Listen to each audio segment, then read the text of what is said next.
سلام. ما یه روستا داریم که همیشه بعد از پایان امتحانات تابستون به روستا پیش پدر بزرگم می رفتیم. یادم اون سال بعد از پایان امتحانات قرار شد که خانوادگی بریم به روستامون. ده ما حدود 4 ساعت با شهر تبریز فاصله داره و یکی از سرسبزترین و زیباترین روستاهای شهرستان هشتروده.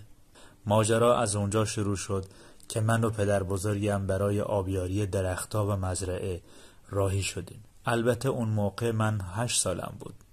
بعد از آبیاری پدر بزرگم از من خواست که سوار الاغ بشم و به روستا برگردم. منم سوار الاغ راهی روستا شدم. مسیر مزرعه تا روستا هم یه مسیر حدود 20 دقیقه‌ای و پر از درخت و باغ و دره بود. فکر کنم ساعت حدود 2 یا 3 بعد از ظهر بود. همه جا سوت و کور بود و منم به صورت یوری سوار الاغ شده بودم و در حال سوت زدن بودم و مسیر رو به آرومی طی می کردم که یهو صدای دهل و آواز سرنا رو شنیدم.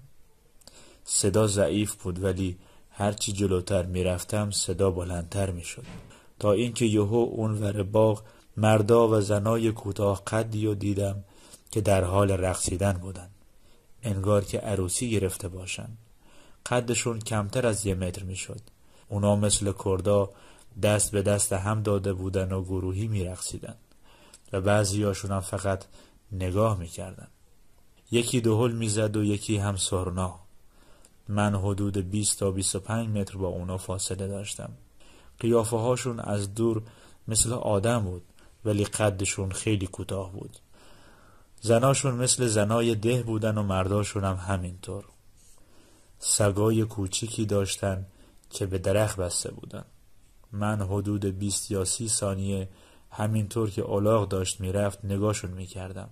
تا اینجا فکر میکردم اینا حتما آدمای ده بغلی هن و دارن عروسی میگیرن. اونا هم اصلا توجهی به من نمیکردن و فقط میرقصیدن. که یه دفعه یکیشون که روی تنه درخت نشسته بود و به من نزدیکتر از همه بود سرشو برگردوند و به من نگاه کرد. تا اون نگام کرد تمام موهای بدنم سیخ سیخ شد. قیافش ترسناک بود. چشمهای خیلی بزرگ و درشتی داشت و پوست صورتش هم کمی سیاه بود. موهای سیاهش رو هم یه طرف شونه کرده بود. جالب اینه که همشون کلاه سرشون بود بجز این یکی. تا اون نگاه کرد من از ترس مثل دیوونه ها از الاغ پیاده شدم و جیغ و داد زنان رفتم طرف روستا. کمی مونده بود برسم به روستا که یکی از اهالی روستا جلومو گرفت و گفت چته بچه؟ چرا داد و بیداد میکنی؟ منم که زبونم بند اومده بود فقط به باغ اشاره میکردم و اونم گفت بیا نشونم بده ببینم کجا رو میگی. منم با اون رفتم. وقتی به باغ رسیدیم انگار نه انگار هیچی نبود. همشون غیب شده بودن. بعد از گذشت چند سال از اون ماجرا تازه فهمیدم که اون روز ظهر موجوداتی که دیده بودن چی بودن و اولین نفر توی ده هم نیستم که همچین عروسی رو میبینم. پدر بزرگم از این عروسی ها دیده و میگه هر موقع اونا خیلی شاد و خوشحال میشن از خودشون بی خود و غافل میشن، بنابراین قابل رؤیت میشن. خب رفقا، داستان امشب هم تمام شد. اگه از شنیدن این داستان لذت بردید لطفاً این ویدیو رو لایک و کانال رو سابسکرایب کنید.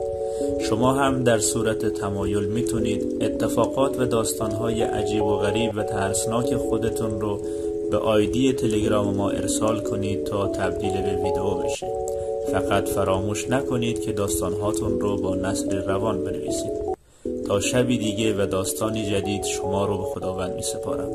خداوند نگهدارتون باشه.